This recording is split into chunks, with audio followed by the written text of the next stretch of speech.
आइए प्रारंभ करते हैं। एक नया टॉपिक है जिसका नाम है 3 परंपराएं या सामंतवाद। इस पाठ में हम लोग मध्यकाल में यूरोप के सामाजिक, आर्थिक और राजनीतिक संरचना के बारे में क्या करेंगे, जानेंगे, पढ़ेंगे कि मध्यकालीन यूरोप का समाज कैसा था, मध्यकालीन यूरोप की राजनीति कैसी थी, सामाजिक व्यवस्था कैसी थी। तो सबसे पहले तो बता दें कि यूरोप एक महादेश का नाम है। यूरोप क्या है? महादेश का नाम है। और मध्यकाल में यूरोप के समाज में भूमि पर आधारित एक व्यवस्था का विकास हुआ। भूमि पर आधारित उस व्यवस्था को कहा गया सामंतवाद। मतलब सामंतवाद क्या है?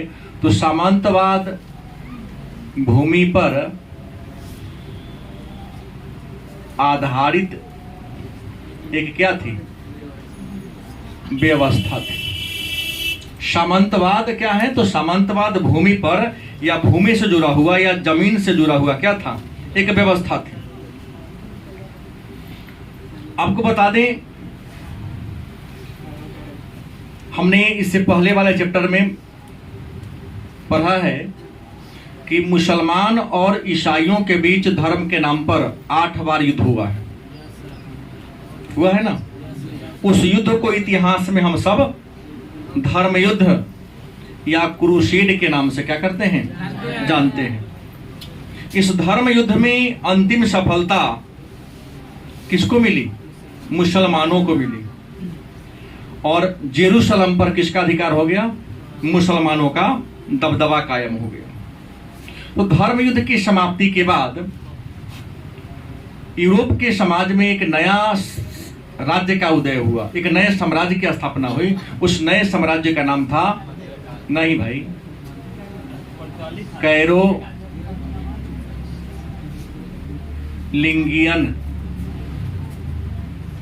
कल बोले होंगे हम।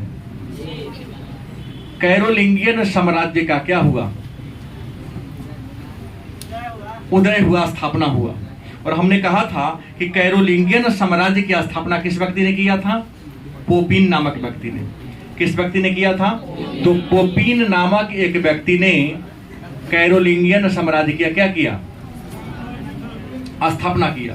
तो धर्म युद्ध की समाप्ति के बाद और कैरोलिंगियन साम्राज्य के स्थापना के बाद, या यूं कहें कि रोमन साम्राज्य के पतन के बाद, रोमन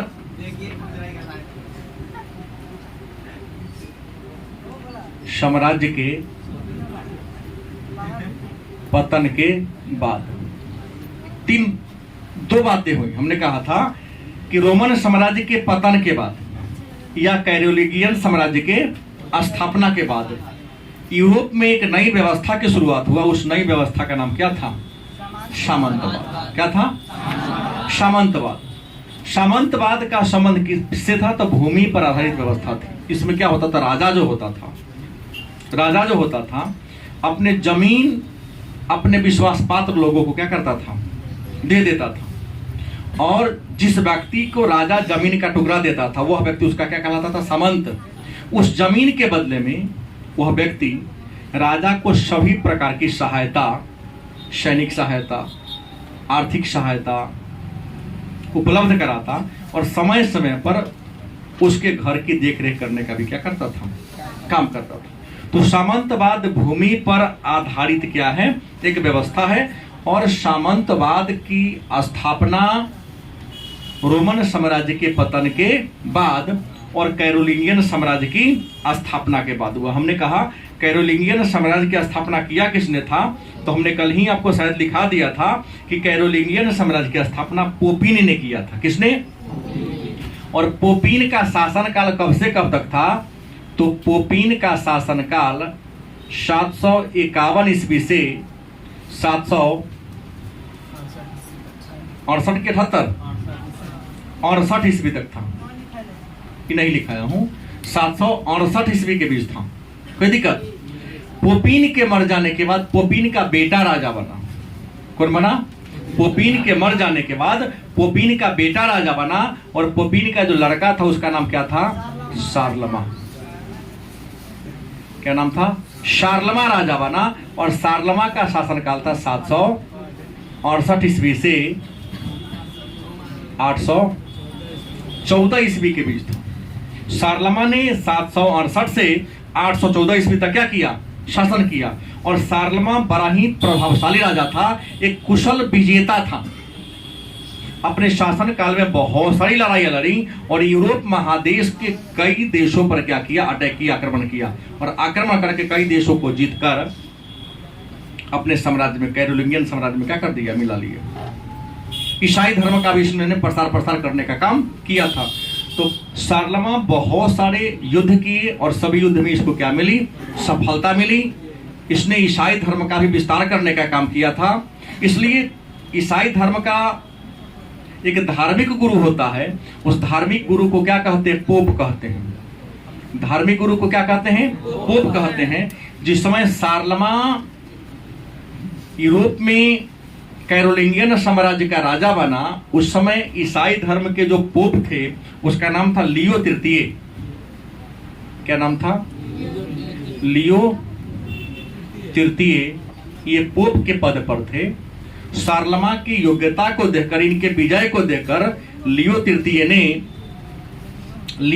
ने क्या किया कि शार्लमा को राज मुकुट दे दिया, एक राज मुकुट पहना दिया। राज मुकुट पहनाकर एक पदवी दे दिया। उस पदवी का नाम था पवित्र रोमन सम्राट। पवित्र रोमन। और ये उपाधि कब दिया? तो 800 ईस्वी में। कै तारीख को? 25 दिसंबर को। क्योंकि 25 दिसंबर को कौन त्योहार मनाते हैं? क्रिसमस का त्योहार मनाते हैं। और प्रश्न है क्रिसमस का त्योहार किस अवसर पर मनाते हैं? तो क्रिसमस का त्योहार ईसा मसीह के जन्म दिवस के अवसर पर मनाते हैं। हर साल 25 दिसंबर को ईसाई धर्म के लोग, ईसाई धर्म के मानने वाले लोग ईसा मसीह के जन्मदिन मनाते हैं, जिसको हम क्या कहते हैं? क्रिसमस कहते हैं। तो 25 दिसंबर 800 ईस्वी को पोप लियो तृतीय ने शार्लमा को एक राज मुकुट पहनाया, और राज मुकुट पहनाकर पवित्र रोमन सम्राट की उपाधि से क्या कर दिया? विभूषित कर दिया।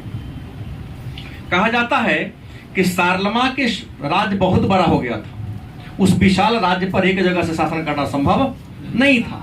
तो शार्लमा ने क्या किया? उस विशाल राज्य के शासन व्यवस्था को सुचारू रूप से चलाने के लिए अपने राज्य को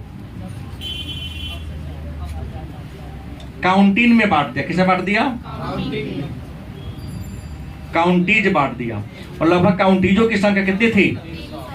साम्राज्य को 300 छोटे छोटे राज्य में बांट दिया। 300 राज्य को क्या कहा गया? काउंटीज कहा गया। और हर काउंटीज का मतलब छोटे राज्य का शासन चलाने के लिए, शासन व्यवस्था को देख रेख करने की जिम्मेवारी एक व्यक्ति को दे दिया, जिसका नाम क्या था? काउंट। काउंट माने गिनती होता है, लेकिन हर शब्द अंग्रेजी से, गणित से, फिजिक्स से क्या होगा?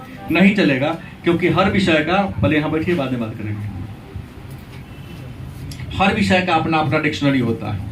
तो शार्लमा का राज्य बहुत विशाल राज्य था, और विशाल राज्य की शासन व्यवस्था को चलाना संभव नहीं था। तो साम्राज्य को छोटे छोटे 300 टुकड़ों में क्या कर दिया?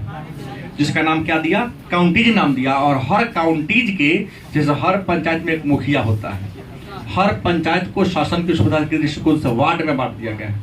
और वार्ड की आबादी लगभग 500 होती है, और वार्ड का एक प्रतिनिधि होता है, जिसको हम वार्ड प्रतिनिधि या वार्ड सदस्य के नाम से जानते हैं। वार्ड में शांति व्यवस्था को बनाए रखने की जिम्मेवारी वार्ड पार्षद को होती है। तो यही काउंटीज हो गया। काउंटीज का शासन काउंट नामक पदाधिकारी क्या करता था? चलाता था या देखने का काम करता था। तो पढ़ना क्या है? सामंतवाद या तीन परंपराएं। अब पहले ही जानते कि तीन परंपरा क्या है। तो मध्यकालीन यूरोप का समाज 3 भाग में बटा था। समाज कितने भाग में बटा था? मध्यकालीन यूरोप का समाज 3 भाग में बटा था। पहला था कौन? पादरी वर्ग था। दूसरा वर्ग का नाम क्या था? अभिजात वर्ग। और तीसरा कौन था? कृषक या दास। कृषक माने किसान होता है। तो यूरोप का समाज कितने भाग में बटे थे? इसलिए पाठ का नाम क्या करते? 3 परंपराएं। पादरी कौन था? तो ईसाई धर्म में धर्म के प्रधान को, धर्म के सबसे बड़े अधिकारी को क्या कहते हैं? पादरी कहते हैं। तो पादरी का काम क्या था? पूजा करना। क्या काम था? इसके अलावा कुछ भी काम नहीं करता था। दूसरा कौन था? अभिजात वर्ग। अभिजात वर्ग को हम कुलीन वर्ग भी कहते हैं। क्या कहते हैं? और इसका काम क्या था? शासन करना। क्या था? और तीसरा जो कृषक, कृषक उसे कहते हैं जो खेती बाड़ी करता है। तीसरा वर्ग कौन था? कृषक वर्ग। इसका काम क्या था? खेती बाड़ी करना। काम क्या था? खेती बाड़ी करना। और ये खेती बाड़ी करते थे और राज्य के खर्च को चलाने के लिए क्या देते? टैक्स देते थे। तो इसका काम क्या था? कर अदा करना। अदा करना मतलब जमा करना। तो यूरोप का समाज कितने भाग में बटे थे? 3 भाग में बटे थे। पहला पादरी काम क्या था? अभिजात वर्ग का काम क्या था? और कृषक खेतीबाड़ी करते थे। देश के शासन व्यवस्था को चलाने के लिए जितना भी खर्च होता था, उन सारे खर्च की अदायगी किसके द्वारा? किसान के द्वारा ही किया जाता था। दास वह था जिसको किसकी दीदी गुलाम थी। ये पेट पर काम करता, केवल भोजन मिलता था दिन में एक बार और एक बार रात में। और भोजन के बदले में क्या होता था? भोजन के बदले में क्या होता था? केवल यह काम करता था। खड़ा हो वहां से, तुम खड़ा हो, तुम चारों की जगह नहीं बैठे, खड़ा हो, जाओ पीछे जाओ। चंदा नहीं आओ, तुम वहां से उठो, आगे वहां से उठो ना, तुम यहाँ यहाँ दोनों आ गया। नहीं पढ़ने वाले को पीछे रहने दो, कोई दिक्कत नहीं है। संडे को आ रहा हूं तुम्हारे घर। कल इसीलिए ना पढ़ाई नहीं लिखा दिए सीधा। 8 दिन के बाद मिला है तो खूब हल्ला कर रहा था सब। रीजन नहीं था ना। आइए मुद्दे पर आइए। तो हमने कहा पादरी का काम क्या था? पूजा करना। नाम क्या था? शासन करना। और ये क्या था? टैक्स देते थे। अब देखो, सब जो पूजा कर रहा है खाली पूजा करेगा, पैसा कमाएगा और उस पैसा का फायदा अपने लाभ के लिए करेगा, आम जनता पर खर्चा नहीं करेगा। इसका काम क्या था? शासन करना। और शासन करने में जो खर्चा होगा कौन देगा? आई सुबह से शाम तक कमर तोड़ मेहनत अपने खेत में करता था, लेकिन बाल बच्चा को भरपेट भोजन भी। विद्रोह होगा कि ना होगा? विद्रोह तो होगा। क्रांति तो करेगा वो। भाई मेहनत करते हैं, पेट नहीं भरता है तो चुप कब तक रहेंगे? सहेंगे 1 दिन, 2 दिन, 10 दिन, कि हमेशा सहेंगे? नहीं सहेंगे। अब परिणाम क्या होगा? इसका परिणाम यह हुआ, कृषक लोग थोड़ा सा विद्रोह पर उतारू हो गए, आंदोलन करने लगे। अब आंदोलन करने लगे, डरेगा कौन? राजा, क्योंकि शासन हम चलाते हैं। आप जानते हैं नेता लोग समय पर क्यों नहीं आता है? रीजन है, सत्ता प्राप्ति से पहले सत्ता को प्राप्त करने के लिए जनता के सामने बड़ी बड़ी लंबा लंबा बात बोल दिया रहता है, और उसकी एक्टिविटी से बहुत सारे लोगों को अगर लाभ मिलता है तो उससे अधिक लोगों को हानि होता है। उसके मन में ये डर होता है, समय से जाएंगे, कोई टारगेट लेगा, शिकार बन गए तो सत्ता का सुख भोगते रह जाएंगे। हम पर कोई टारगेट भी किया होगा तो टाइम फिक्स होगा ना, उसका टाइम से बाद आएगा ना तो पहले आ जाएगा। ऐसे नेता समय से कभी आता होता? डर होता। हम लोग बुलाऊं टाइम पर, फलाने जगह यहाँ हूं अभी, डर क्या है? सामान्य लोग हैं।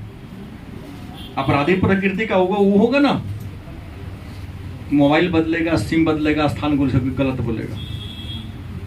आप लोग उनसे बता लीजिए क्या करना चाहते हैं, जो क्लास में ये समझा रहा हूं, ये बात समझिए। अब आगे चर्चा करो तो सामंतवाद के उदय के कारण क्या थे? अगर आप हमने सामंतवाद पढ़ाना है ना, तो सामंतवाद के उदय के कारण की बात करें कि क्या कारण था कि मध्यकाल में सामंतवाद का उदय हो गया। तो सामंतवाद के उदय के पीछे कारण ये था कि जैसे ही रोमन साम्राज्य का पतन हो गया, क्या हो गया? रोमन साम्राज्य का पतन हो गया। और रोमन साम्राज्य के पतन के बाद वहां पर एक नया साम्राज्य का उदय हुआ। नया साम्राज्य का नाम क्या था? कैरोलिंगियन साम्राज्य। और कैरोलिंगियन साम्राज्य यूरोप महादेश में जितने भी छोटे छोटे राज्य थे साम्राज्य को क्या कर लिया? जीत लिया। लगभग हमने कहा इसके पास कितने राज्य थे? 300 राज्य थे।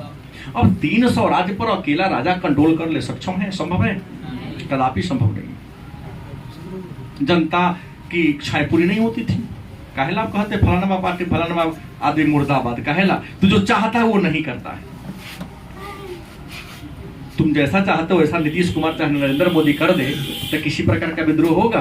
किसी पर नहीं होगा। नहीं करता है तो मुर्दाबाद मुर्दाबाद, पुतला जलाओ। गलत की सही? यही बात होता है।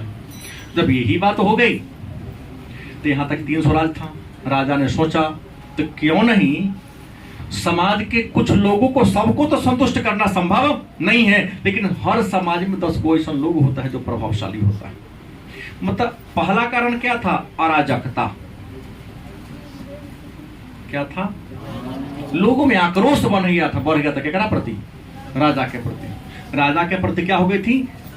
आक्रोश की भावना आ गई थी। मन में अराजकता आ गया था, क्योंकि राजा के काम से संतुष्ट 300 तक कहां कहां देखेगा। एक बाप के 4 गो बेटा, चारों तो संतुष्ट है ही नहीं है। 1 अरब 35 करोड़ नरेंद्र मोदी से कहना संतुष्ट रहेगा क्या जी? सबसे ज्यादा भाई वाला में कौन है? 4 भाई है, 5 भाई है। क्या पिताजी के क्रियाकलाप से 5 भाई संतुष्ट रहते हो? नहीं। सबके मन के बात फिर भी कुछ होगा ना। ऐसा लगता होगा ना पिताजी भैया के बेसी मानते हैं, हमारा कम मानते हैं। अब तू छोड़ो ना, वो नहीं होता है। तुम बताओ ईमानदारी से, ऐसा कभी कभी फील होता है ना, पिताजी फलाना भैया को, राजा भैया को बेसी मानते हैं, हमको थोड़ा कम मानते हैं। हमको सबसे ज्यादा मानते हैं, हमको ऐसा लगता है। अच्छा, अन्य भाई सब कुछ तो होगा प्रतिद्वंदिता, माता पिता के प्यार दुलार में ना होता। झूठ बोलता है सब, मन में होता है सब बच्चों को। और पिता के किसी न किसी एक्टिविटी से ये बात सब में, लड़का लड़की सब में है, कभी ना कभी थोड़ा लगता है कि पिताजी हमको थोड़ा कम देख पा रहे करते हैं, ऐसा हो जाता है। अब 300 था, 5 भाई हैं, 7 भाई हैं, 8 भाई हैं, 2 भाई हैं। 2 भाई वाला छोड़ो ना, 8 भाई 2 6 भाई की बात। यहाँ 2 भाई वाला तो खुश नहीं है, तो तब वो बेसी मान दिया, वो कहता है कि हम बेसी मान दिया। 2 में हो जाता है ज्यादा, 2 में होता है। अच्छा, ज्यादा में नहीं चलता है, ठीक बात है। अराजकता हो गया, ज्यादा हो गया, उसका सुरक्षा नहीं हो पा रहा था, उसके मन के अनुसार काम नहीं हो रहा था, अराजकता फैल गया। इसी अराजकता को दबाने के लिए क्या किया गया? शारलमान ने सोचा 300 राज्य हैं, छोटे छोटे, हर जैसे गांव में 10 को प्रभावशाली लोग होता है कि नहीं? अब जितने बच्चे यहाँ बैठे सबके गांव में 2 ऐसा लोग होगा जो खूब धन्य, ओकरा बात चलता होगा गांव में। अमीर रहे चाहे गरीब रहे, लेकिन उसका गांव में वेट ज्यादा होगा, वैल्यू ज्यादा होगा। तो राजा ने क्या किया? वैसे लोगों को चुना और चुन के कहा कि इसको जमीन दे दो। क्या दे दो? जमीन दे दो। और जमीन का टुकड़ा देके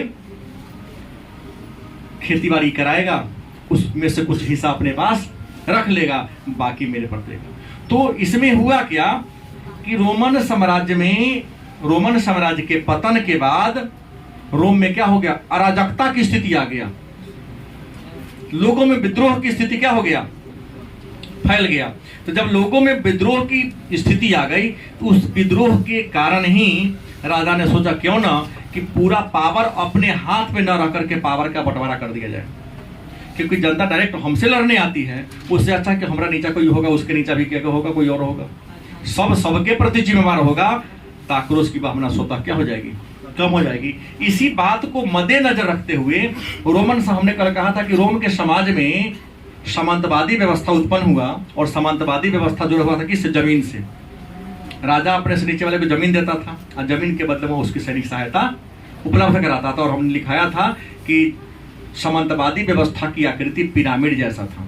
और पिरामिड होता कैसा है? तो आप लोग तो होशियार हैं, जानते हैं पिरामिड लगभग ऐसी होती है। गलत कि सही? पिरामिड में जो हमने लिखा कि शीर्ष पर कौन था? राजा था। शीर्ष पर कौन था? राजा सबसे ऊपर था। और सबसे नीचे कौन था? दास और किसान। या इसको क्या कहो, दास कहो। तो सामंतवादी व्यवस्था में राजा ऊपर है, मतलब ऊपर वाला माथ कैसा है, नुकीला है, मतलब राजा कै गो है, एगो है, और नीचा चौड़ा होते आ रहा है, मतलब लोगों की संख्या क्या होती जा रही है। मतलब सामंतवादी व्यवस्था में ऊपर जो कौन था, राजा था। कौन था, राजा को लॉर्ड कहा जाता था। लॉर्ड माने मालिक या स्वामी, राजा को क्या कहा जाता था, लॉर्ड। राजा अपन कुछ जमीन अपने से कुछ नीचे वाले लोगों को दे दिया करता था, नीचे वाले को दे दिया करता था, कोई दिक्कत। तो राजा के नीचे जो जमींदार होता था, जो सामंत होता था, उसे अर्ल क्या कहते थे, अर्ल या ड्यूक। राजा के नीचे क्या होता था, अर्ल होता था। राजा जमीन किसको देता था, अर्ल को। अब अर्ल के पास लाख लाख बीघा जमीन हो गया। अब ये सोचेगा कि हम अकेला कैसे खेती बाड़ी करा लेंगे, इतना संभव हमसे है नहीं। अब ये अर्ल जो था, यह भी अपने नीचे कुछ बहाल कर लिया।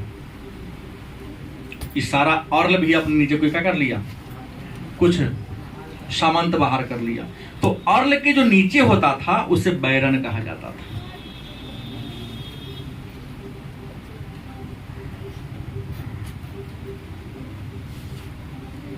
क्या कहा जाता था, बैरन।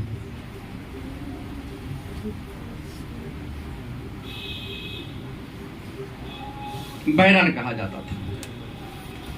कोई दिक्कत है, बैरन है ना, हम तो बोल रहे हैं आपको कि बैरन है।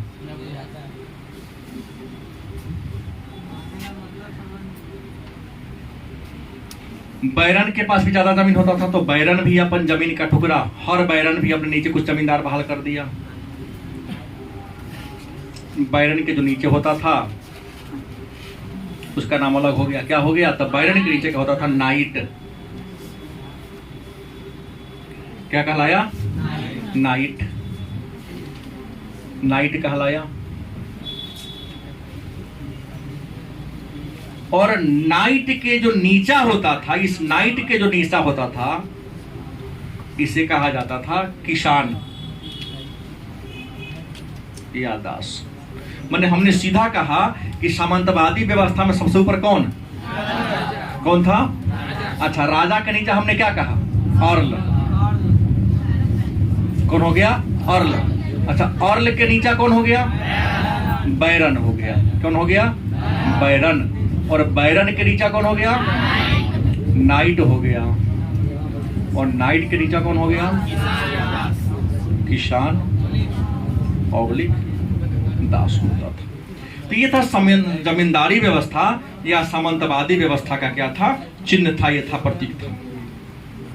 तो ये सामंतवादी व्यवस्था या जमींदारी व्यवस्था की शुरुआत कब हुई, मध्यकालीन यूरोप में लगभग 16वीं शताब्दी के आसपास से व्यवस्था थी।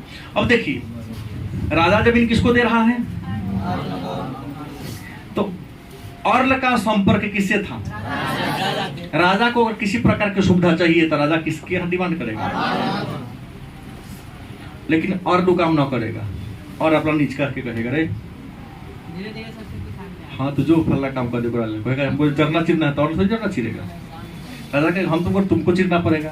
तो अर्ल भी कहा कि हमू का है इतना 1 लाख जमीन लेके हम की करेंगे, निचका को बांट दिया। तो अर्ल किसको कहेगा, बैरन को। किसको कहेगा, अरे लकड़ी चिरना है, फलना जगह रखल है, ये करना है, रजवा के जाके चिर दिया। बैरन कहेगा हम क्यों करें, बैरन कहेगा नाइट को। जो कहेगा, मैंने सब से क्या है, जुड़ा हुआ था। और सबका बोझ अंतिम रूप से कहाँ का ठीक जाता था, ना 4 भाई हैं, हम प्यासे बोरे पानी पिया दे, तू पिया दो। वो करा रहा देगा, छोटका है तो वो करा देगा, ओकरा पता चलेगा हम पियासे रह गए या रहते रह जाएगा। 3-4 भाई बहन है ना, तो पिताजी को 10 है। सही बोलो, एक है तो टारगेट है कि हमरे ही करना पड़ेगा। 4-5 है तो छोटका एकर शिकार हो जाता है। छोटका एकर शिकार, बड़े वाला कबो, अरे पानी पिया, अरे फलाना जो पिया नहीं, वो छुटका उसको कहा, वो छुटका सब छुटका हो गया न पिया तेरे पानी वो न ले ले दिया पर का छुटका रे तो न पिया लिया क्या सो झेलाएगा भी कि नहीं। हाँ कई बार छुटका को ऐसा झेलना पड़ता है, या तो बड़का अपने से दंड के बचने के लिए, अन्यथा अपना क्षति उसको पहुंचाने के लिए झेलिए लेता है। उसने तो किया, हम थोड़ी ना किए हैं। बेचारा छोटा है, सकार लेता है। सकारेगा तो पिताजी के झापड़ ना मारेगा, न सकारेगा तो पिताजी पीटेगा, बाद में पिताजी का भाइयों पीटेंगे। दो के वार से बचना है, इससे अच्छा है सकार लो कि हमने गलती की। तो सामंतवादी व्यवस्था में सबसे ऊपर कौन था? उसके नीचे और के नीचे वर्ण के नीचे और नीचा। देखिए राजा को क्या कहा जाता था? लॉर्ड। लॉर्ड का मतलब क्या होता है? मालिक, स्वामी। अर्ल माने बड़े सामंत। अर्ल का मतलब क्या हो गया? बड़े सामंत। अर्ल का मतलब हो गया बड़े सामंत। बैरन मतलब छोटे सामंत। क्या हो गया? छोटे सामंत। और नाइट का मतलब हो गया सामंत। और कृषिदार मतलब खेती बाड़ी करने वाला आइकॉन हो गया, गुलाम हो गया। और गुलाम को कहा जाता था सर्प। क्या कहा जाता था? सर्प कहा जाता था। सर्प है प सर्प कहा जाता। सर्प फल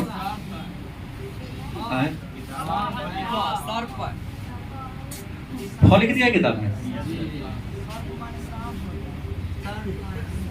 अब हो गया। सर्प होता था। सर्प माने क्या हो गया? भूमिदास माने गुलाम, केवल खेती में काम करने वाला गुलाम इसको कहा जाता था।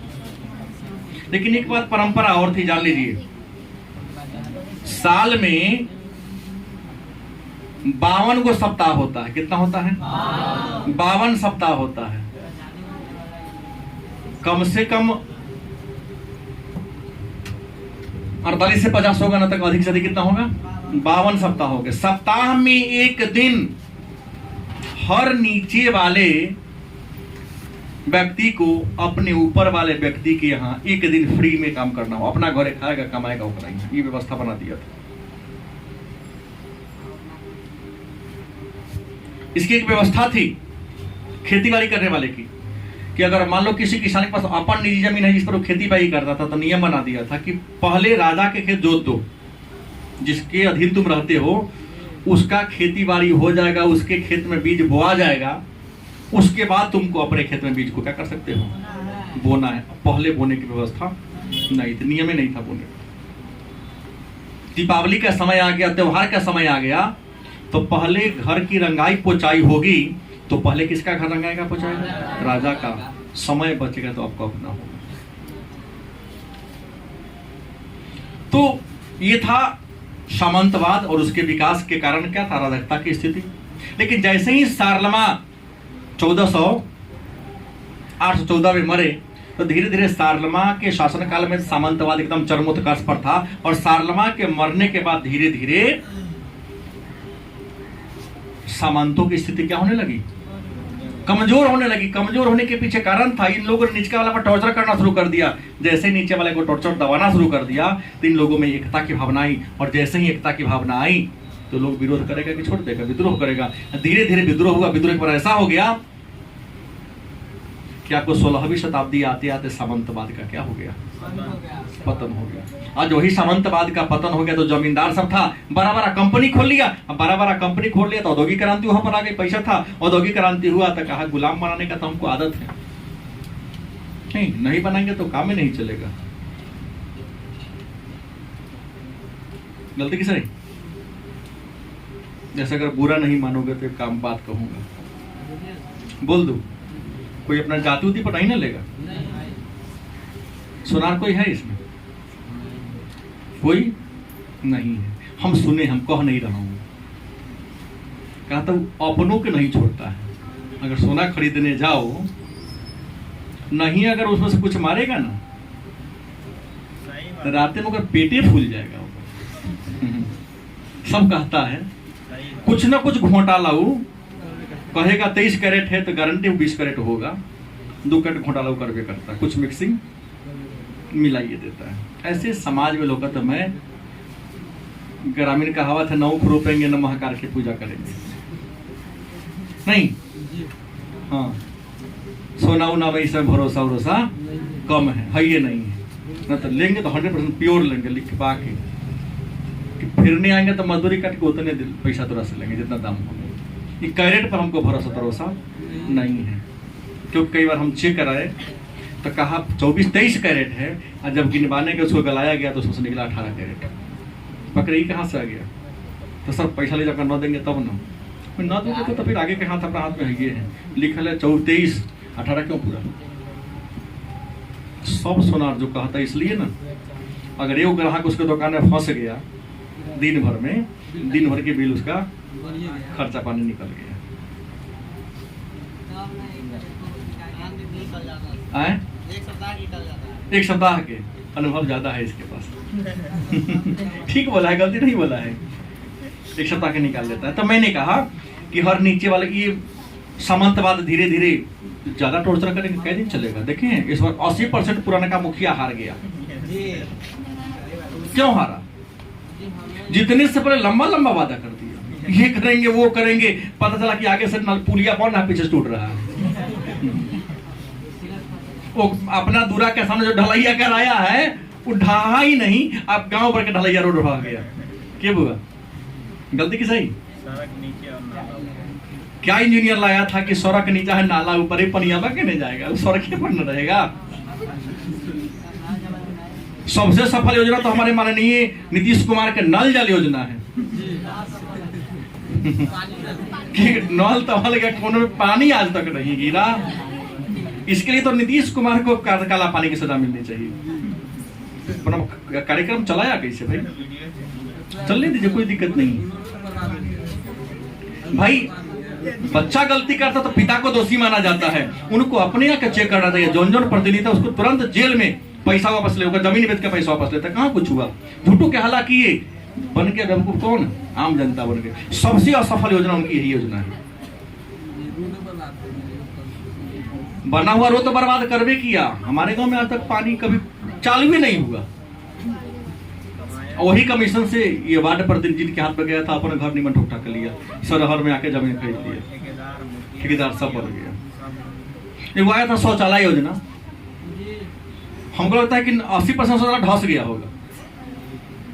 हाई कुछ क्या चालू अन्य शौचालय नहीं बना था सबके 12,000 रुपया दे के सुलभ शौचालय बना था गाँव में। हाँ, जो अपन कुछ इन्वेस्ट कर दिया उसका शौचालय चल रहा है, लेकिन जो 100% ना वही में हमारा बना दा। सो मुँह से माटी खन के टंकी भर दिले तो खेत में नहीं जा रहा है लोग। कुछ लोग दुकान खोल लिया हमें, कुछ लोग गुराहा रख रहा है। हम देखे कई जगह कई लोग शौचालय में दुकान खोल दिया का नीमन घर है दुकान वाला। अराजकता बढ़ी, क्या हो गया? सरलमा के मृत्यु के बाद धीरे धीरे इसका पतन होना शुरू हो गया। हमने पहले ही कह दिया समाज 3 भागों में बटा था। पादरी, अभिजात वर्ग, कृषक, सबका काम अलग अलग था। अब प्रश्न है कि सामंतवादी समाज चलता कैसे था? ये लॉर्ड बैरन ड्यूक की सबका काम था क्या? व्यवस्था को चलाने के लिए लोग करता क्या क्या था? तो व्यवस्था को चलाने के लिए टैक्स लिया जाता था। क्या लिया जाता था? टैक्स। समाज रियल में 2 ही वर्ग में बटे थे। कितने वर्ग में? एक थे धनी और एक था गरीब। आज भी वही है। धनी वर्ग शासन काम करते, लेकिन जो गरीब था वो खेती बाड़ी करता था। लेकिन खेती बाड़ी करने वाले को क्या कहते हैं? किसान कहते हैं। खेती बाड़ी करने वाले को क्या कहते हैं? और आपको बता, जो किसान थे ना वो 3 प्रकार के थे। किसान कितने प्रकार के थे? 3। एक था स्वतंत्र किसान, दूसरा कौन था? पराधीन, और तीसरा कौन था? दास। अब कहोगे स्वतंत्र किसान कहते किसे हैं? तो स्वतंत्र किसान उस किसान को कहा जाता था जो जमींदार से जमीन लेता था, अपने मालिक से क्या लेता था? जमीन, ऊपर खेती बाड़ी करता था। और खेती बाड़ी करके होता गांव में हुंडा बटैया, आज भी तो चलता है। कि गांव के जमींदार से खेती बटैया लिए हैं, हुंडा लिए हैं, खेती करेंगे, जितना भी हमारी तय हुई है उतना आपको पहुंचा देंगे, बाकी अपने पास। तो ऐसे किसान जो दूसरा से जमीन लेकर क्या करते थे, खेती बाड़ी करते थे, उसे क्या कहा जाता था, स्वतंत्र किसान कहा जाता था। दूसरा कहता पराधीन किसान। कौन किसान? पराधीन का मतलब होता है गुलाम। पराधीन मतलब जो दूसरे के अधीन रहता हो। पराधीन का मतलब क्या होता है, वह व्यक्ति जो किसी दूसरे के अधीन रहता है उसको पराधीन कहते हैं। तो पराधीन किसान उस किसान को कहते हैं जो किसी बड़े जमींदार के पास, जैसे चाहे नाइट हो, चाहे बैरन हो, चाहे अर्ल हो, उसी के यहाँ रहेगा। उस बड़े बड़े हवेली में रहते थे ये जमींदार लोग, बड़े बड़े किला में रहते थे। उस किला को मेनर कहा जाता था। क्या कहते हैं? मेनर। अब मेनर के चारों ओर गरीब सबको जमीन दे दिया, घर बना के रह, तू फायदा। अपन तो किला बाउंड्री वाला है, अब बाउंड्री के बाहर गरीब को जमीन दे दिया, वो रहेगा तो कोई हम पर आक्रमण करेगा, तो गरीब सबको हम जमीन दिए रहने के लिए, तो क्या करेगा, हमारी रक्षा करेगा। आज सुबह सुबह आके हमारा जरना चिर देगा, मवेशी को खाना खिला देगा। नहीं नहीं, पैसा नहीं देता था, हम पहले ही बोल दिया, पैसा कथी के, गुलाम को पैसा कहाँ से। नाम था पराधीन, जो बड़े जमींदार के अधीन रहता था, उसके जमीन पर क्या करता था, खेती करता था, कटाई बुआई सब काम करता था, उसके घर में क्या करता था, काम करता था। यही इसका काम था। मिलता क्या था, कुछ नहीं। काम करेगा तो भरपेट भोजन, और भोजन के अलावा एकदम साधारण मजदूरी मिलेगा। साल में 2 बार मजदूरी, वो कई बेर, साल में 2 बार। और ये जो साधारण पराधीन किसान थे, यह कुछ भी काम करने से पहले अपने जमींदार से पूछना पड़ता।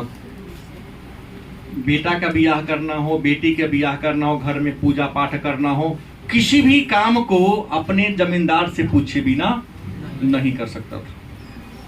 यहां तक कि बच्चा पैदा करने से पहले भी परमिशन लिया जाता था। इसी स्थिति थी पराधीन किसान की।